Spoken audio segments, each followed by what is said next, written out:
Leopoldo, sou gerente comercial da filial de São Paulo, da Italianinha. Estou aqui com a dona Rita de Cássia. Hoje eu vim fazer a entrega da máquina dela, que ela ganhou no Ratinho, através do programa do Ratinho. Tá um dia lindo aqui na Praia Grande e vamos esperar, a máquina tá chegando aí.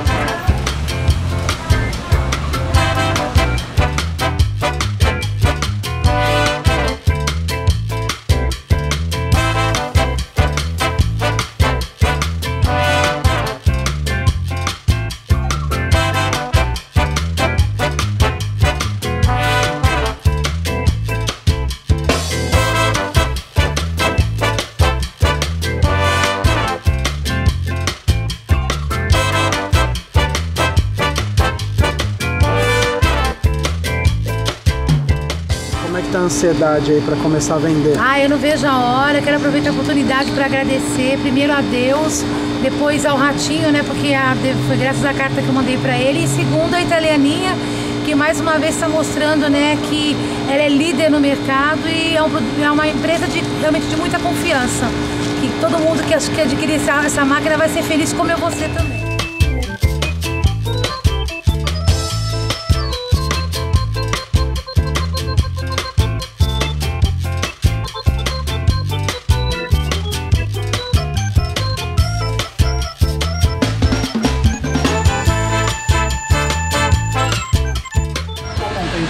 Fiquei muito contente. Era isso que você esperava? Era isso que eu esperava. Só tenho a agradecer a Italianinha, a Deus em primeiro lugar, a Italianinha, ao SBT, o programa do Ratinho, que me proporcionou essa alegria, que eu sei que com essa máquina eu vou ganhar muito dinheiro para poder ajudar toda a minha família. Você acha que você vai ganhar quanto? Olha, eu tô pensando assim, pelo menos no mínimo uns 300 litros por dia. É isso aí, olha gente, eu ganhei a máquina mesmo, não foi só no programa não. Eu tô aqui na Praia Grande com a minha máquina, graças à Italianinha.